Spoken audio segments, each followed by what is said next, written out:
돌렸다. 용산 대통령실에서 자체로 돌렸다고 그럽니다. 자, 그런데 그 결과가 더 충격이라고 그럽니다. 10%대가 나왔대요. 놀랍지 않나요? 최저치입니다. 최저치. 윤석열 국정수행 지지도 그동안 모든 여론조사 결과치 중에 최저치가 나왔다고 그럽니다. 그래서 이건 완전히 탄핵각이잖아요. 그러니까 대통령실에서 깜짝 놀랐답니다. 윤석열이 깜짝 놀래가지고 갑자기 천연가스 석유 얘기가 나온 거예요.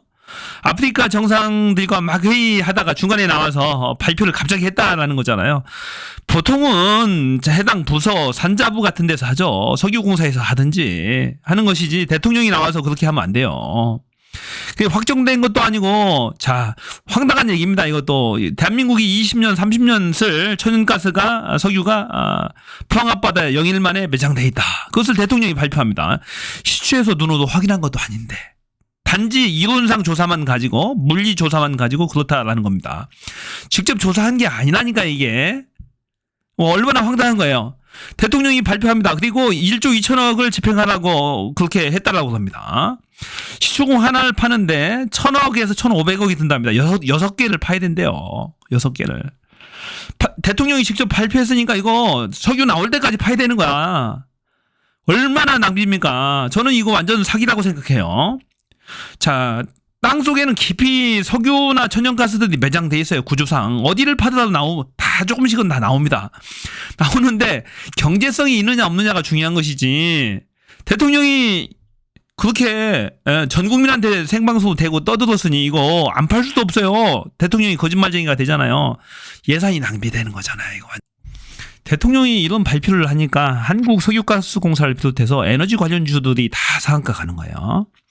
그런데 더 웃긴 것은 천공원님이 3, 4개월 전에 이걸 이미 다 알고 있었어요. 이런 강의를 하는 겁니다. 미리 하고 2주 전에도 또 대한민국이 산유국 된다라고 하면서 이런 또 발표를 합니다. 완전히 웃기는 거 아니에요? 정보는 곧 돈입니다. 미리 선취해 놨을 수도 있어요. 관련 세력들이. 자, 천공이 알았는데 김건희가 이걸 몰랐을까요? 김건희는 천공의 제자죠. 제자 중에서도 수제자, 왕제자입니다. 항상 교감을 하겠죠, 당연히. 그동안의 관례를 볼 때, 했던 것들로 볼 때 교감을 충분히 하고 있었을 것이다 라는 얘기죠.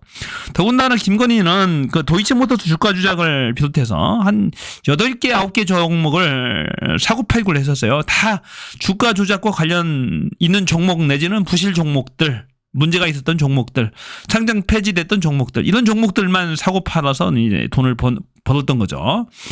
그런데 이에 대통령이 석유가 매장돼 있다라고 발표를 하고 천공과 그 수지자들은 미리 알고 있었다라고 하는 것은 정말로 큰 문제가 있는 겁니다. 이거 거대한 하나의 주가 조작이라고도 볼 수 있는 거예요. 그래서 자, 대통령이 탐사업체로 보도를 했던 액트지오라는 회사도 보면 회사의 실체가 거의 없는 것 같아요. 홈페이지도 부실하고 연구원도 한두 명에 불과하고 해당 주소지도 가정집으로 돼 있고 개인 회사하고 그렇게 이제 부실한 업체입니다. 보면은 그런 회사를 지질 탐구에 관한 세계적인 업체라고 소개하는 윤석열 대통령도 참 우습지만은, 윤석열이 이런 TV 생중계 발표를 함으로써 무조건 지금 1조 가량을 지출을 해야 되는 거잖아요.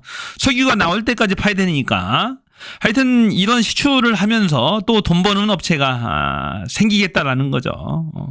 하여튼 간에 이게 또 수의계약으로 진행될지 어떻게 될지 모르겠지만은 왜 대통령까지 직접 나서서 이런 짓거리를 하는지 도무지 이해할 수가 없습니다. 오늘 국회의장 선출이 있는 날입니다. 아마도 우원식이 선출될 것으로 보이는데 국힘은 보이콧. 국힘 목세 부의장도 추천하지 아직 않고 있죠. 제 개인적인 생각은 국회의장, 국회 부의장 다 가져왔으면 좋겠어요. 국힘 얘네들한테는 한석도 나눠줘서는 안 됩니다. 지금 국회 상임위가 18석인데 민주당이 그것도 저는 다 가지고 와야 된다라고 생각합니다.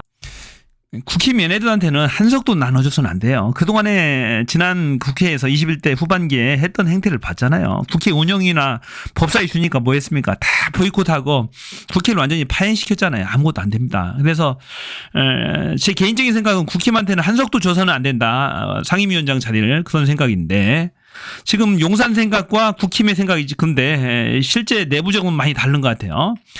용산의 생각은, 용산 대통령실의 생각은 국회 운영위원회만큼은 반드시 사수해야 된다. 국회 법사위원회는 사수를 못하더라도 법률안 거부권이 있잖아요. 이제 그걸로 커버를 할 수가 있는데 국회 운영위원회가 뚫려버리면 대통령실이 바로 공격을 받게 되는 거죠. 수시로 국회 운영위원회 열어서 비서실장 나와라, 경호처장 나와라, 뭐 수석 비서들 나와서 하나하나 다 따질 거잖아요. 그래서 제2부속실 뭐 설치 안 하느냐. 그동안에는 이게 커버가 됐어요. 국회 운영위원장이 국힘 몫이었거든요. 그런데 이게 안 되는 거예요, 앞으로는. 그래서 용산의 생각은 국회 운영위원회는 무조건 사수를 해야 된다. 뭐 법사위는 넘겨도 괜찮다. 그런 입장입니다. 하지만 국힘 의원들의 생각은 다를 수 있어요. 이러다가 진짜로 18개 상임위원장 다 야당한테 다 뺏긴다. 라는 그런 위기감이 있는 거죠. 이 9석이라도 제때 줄 때 빨리 챙겨오자. 그런 생각이 있는 거예요. 여기서 이제 민주당이 전략을 잘 짜야 돼요. 여기서.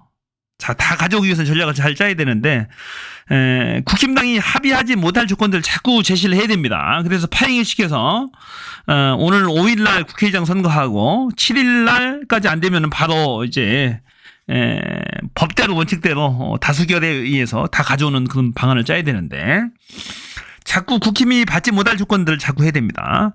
기존의 법사위 운영위에 더해서 과방위까지 달라.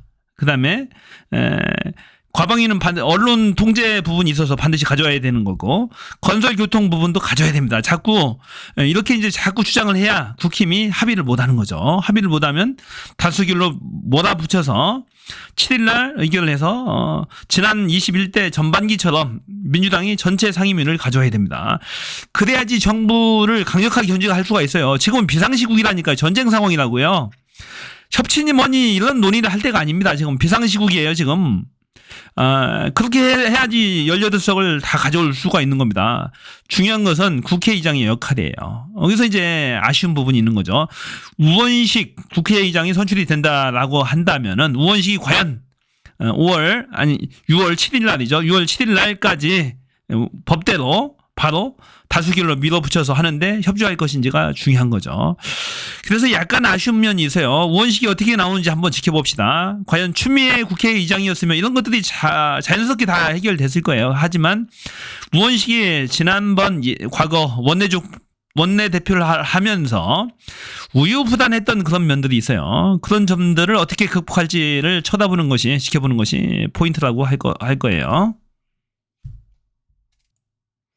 김건희 주가 주장. 이번만큼은 김건희가 제 생각인데 검찰청 포토라인에 설 것 같아요. 보니까 이원석의 의지가 확고합니다. 세우겠다라는 겁니다. 주변에 MBC가 어제 최근 보도를 했죠. 주변에 이원석이 하는 얘기가 반드시 세우겠다라는 겁니다. 법 앞에 예외가 없다. 항상 성역 없고 예외 없다. 세우겠다. 또 하나 김건희가 꼼수를 썼는데 도이치모터스 주가 조작 재판이 열렸었잖아요. 그 재판부에 의견서를 김건희가 냈다라고 그럽니다. 그런데 중요한 것은 2010년도 10월 이전 자료만 자꾸 냈대요. 거기에 관한 의견만 냈대. 소멸시효 만료된 거 그것도 소멸시효 만료됐는지 여부도 다시 따져야 됩니다. 특검에서. 꼼수를 쓴 거죠. 처벌을 어떻게든 피해가려고. 소멸시효 만료된 부분만 당 된 거야. 김건희가. 근데 그 이후 부분이 중요하잖아요. 그 이후 부분이 다 유죄로 놨던 부분이고. 중요한 건 뭐냐면은 그때 그 당시 1심 재판부가 주가 조작 행위를 특정하기 위해서는 거래를 특정해야 됩니다. 무슨 거래가 주가 조작이다. 108번인가 주가 조작성 거래를 특정해서 판결을 내리는데 그중에 54번이 김건희 계좌에서 매수 매도가 일어났던 거예요. 이 김건희의 계좌에서의 매수 매도가 없었으면 주가 조작 행위 자체가 성립이 안 되는 거죠. 그러니까 김건희는 유죄인 거죠. 유죄. 당연히 유죄죠. 김건희가 직접 지시한 것도 있고 매수 매도를 그것이 녹취록으로 이미 다 확보가 돼 있어요. 검찰청에 검사 기록에. 그런데 주가 조작이 없었다라고 보는 게 말이 안 되는 거잖아요. 그래서 김건희는 이번에는 반드시 포토라인에 설 것이다. 이원석이 그렇게 이원석 검찰총장이 믿음이 가지는 않지만은 본인이 하겠다라고 하니까 한번 세워보시기 바랍니다. 세워야 됩니다. 그것과는 별도로 또 특검은 특검대로 가야 된다라는 거죠. 자, 뻔뻔해도 너무 뻔뻔합니다. 반드시 법과 정의가 공평하게 실현되기를 바랍니다. 지난 주말이었습니다. 용산했어요. 용산. 여론조사를 했습니다. 네. 대통령 지지율이 10%로 틀어졌다. 단독 보도입니다. 박수 주세요. 10%대. 왜 박수를 쳐요? 아, 죄송합니다. 그럼 울어야 돼요? 울어야 돼? 울지도 말아야지. 아, 박수가 이거 단독으로 했으니까 박수 안 받을 만한 가치가 있는데 특종에 따른 박수. 특종에 따른 박수. 너무나 큰 충격이겠네. 최초로 조사에서 10%대로 나왔다. 이거는 이제 20% 초반대와 10%는 차원이 다르지 않습니까? 아니 한국갤럽이 21% 나왔잖아요. 지난 금요일에. 네. 그보다 더 떨어진 더 거예요? 떨어졌다고 떨어졌다는 나왔는데 거죠. 그래서 오늘 그 취재원에게 물었습니다. 네. 혹시 여권발로 조사를 했는데 나왔다고 얘기를 할까라고 하니까요. 아니요. 용산발로 하셔도 됩니다. 이렇게. 이미 용산 쪽에 있는 사람은 다 알고 있는 모양이에요. 아. 초긴장 상태다. 예. 그래서 대통령이 집권 여당에 있는 연찬에 가서 맥주 한잔 하자. 좋다. 우리는 하나다. 지금부터 똘똘 뭉치자. 이런 말이요. 겉보기하고 실제 대통령실 용산의 상황은 완전 다르다. 큰일 났다. 그래서 어떻게 하면 지금 국민의 힘을 잘 관리하지? 민주당에 대한 관심이 전혀 없답니다. 이유가 뭡니까? 국힘에서 무너지면 끝나니까. 그렇지. 네.